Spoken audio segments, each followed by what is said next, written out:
আমার আল্লাহ বলছেন কুল্লু নাফসিন যায়কাতুল মউত। আমরা আপনারা ওই কবরের মধ্যে আমাদের দাদা দাদি, আমাদের আত্মীয় স্বজন, খেশকার, বন্ধু বান্ধব, পাড়া প্রতিবেশী তাদেরকে শোয়া দিয়ে আসলাম।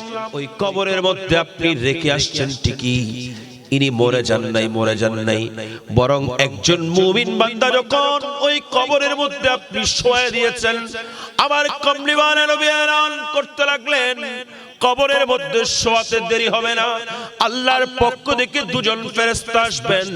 ওই দুজন ফেরেশতা, একজনের নাম মুনকার, আরেকজনের নাম নাকির। এই দুজন ফেরেশতা এসে ওই বান্দাকে আবার তুলে বসাবেন। ওই বান্দাকে তুলে বসানোর পরে এই বান্দাকে প্রশ্ন করা শুরু করবেন। আমার ভাইয়ের, আমার প্রশ্ন হলো, ওই বান্দাকে প্রশ্ন করবেন কি মরা মানুষকে নাকি? কথা বলেন না। প্রশ্ন কি মরা মানুষের করা যায়? মরা মানুষেরও প্রশ্ন করা যায় না? আল্লাহর নবী বলেন, যখন মানুষ ইন্তেকাল করার পরে কবরস্থ করা হলো, তাদেরকে তুলে বসানো হবে। আমরা আপনারা ওই কবরের পাড়ের মধ্যে ভালো করে মাটি দিয়ে আমরা ওই কবরকে সুন্দর করে সাজিয়ে দেই। সুন্দর করে সাজিয়ে দিয়ে যখন আমি চলতে থাকলাম, আমি কিন্তু জানি না ওই কবরের মানুষটা আমাকে দেখতে পাচ্ছে কিনা, কিন্তু আমার কমলিওয়ালা নবী এলান করতে লাগলেন, আপনি আমি ওই কবরের পারে দাঁড়িয়ে আছি, যাকে আমরা কবরস্থ করলাম ওই ব্যক্তি কবরে শোয়া দেওয়ার সঙ্গে সঙ্গে আল্লাহ তাকে আবার রূহ ফেরত দিয়ে দিল। তাকে আবার রূহ ফেরত দিয়ে দিল। তাকে রূহ ফেরত দেওয়ার কারণে আপনি ওখান থেকে ফিরে আসতেছেন, আপনার স্যান্ডেলের আওয়াজ পর্যন্ত ওই ব্যক্তি কবরের ভেতর থেকে শুনতে পায়। যদি কোন নেককার বান্দা হয়, সে খুশি হয়ে যায়, সে খুশি হয়ে যায়। তখন আপনাদেরকে বলতে দেখেন, যদি আমরা আমাদের কান্নাই শুনতে পাই না, আমার আত্মীয়, আমার স্বজনে, আমার বন্ধু, তোমরা আমাকে কবরের মধ্যে শোয়া দিয়েছো, আমাকে সঠিক জায়গায় দিয়েছো, কারণ আমি তো এতদিন পর্যন্ত আমার কমলিওয়ালা নবীকে সালাম দিয়েছি। সুবহানাল্লাহ। আমি আমার কমলিওয়ালা নবীকে সালাম দিয়েছি, আমার রাসূলকে স্মরণ করেছি, কিন্তু রাসূলের দিদার আমার হয় নাই। আমার অন্তরের মধ্যে আশা ছিল আমি রাসূলকে দেখব, আমি রাসূলকে দেখব, রাসূলের চেহারার দিদার করব।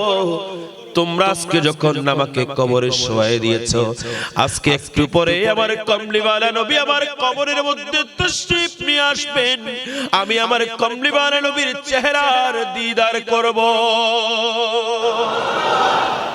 আমি ওখান থেকে চলে এসেছি মনামুনি টনাটনি মাটি দিয়ে, ভেতরে একটা ছিদ্র পর্যন্ত রাখি নাই, যেখান দিয়ে একটু বাতাস ঢুকবেন, যেখান দিয়ে আলো প্রবেশ করবেন। কিন্তু আমার কমলিওয়ালা নবী হুজুরে পুর নূর শাফিঈ ইয়াউমিন নুশুর যখন ওই কবরের মধ্যে তাশরীফ আনবেন, সঙ্গে সঙ্গে আর অন্ধকার থাকবে না, আলোকময় হয়ে যাবে। ওয়াদুহা কা চেহারা হে त्वाहा का सेहरा है, वद्दुहा का चेहरा है, त्वाहा का सेहरा है, वद्दुहा का चेहरा है, त्वाहा का सेहरा है। उनकी मुस्कुराने से ज़माना जगमगाया है, उनकी मुस्कुराने से ज़माना जगमगाया है। दो जहां के वाली का दो जहां पे छाया है। রসুল যখন তাশরীফ আনবেন আর অন্ধকার কবর থাকবে, রসুল যখন কবরের মধ্যে তাশরীফ আনবেন, তখন কি আর আশিক যারা তারা আর বসে থাকতে পারবেন? সেজন্য ইমাম শের বাংলা বলেন, আমার কবর এমন ভাবে খনন করবা যেন আমি দাঁড়িয়ে আমার রাসূলকে সালাম দিতে পারি। সুবহানাল্লাহ। একটু বড় করে বলেন না। এজন্য একজন শায়ের বলেন, ইয়ে সোনা হে के गौर बहुत अंधेरी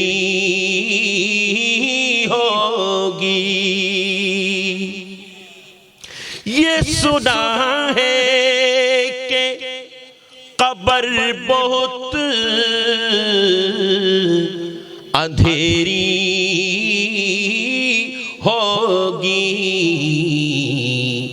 قبر کا خوف نہ رکھنا اے دل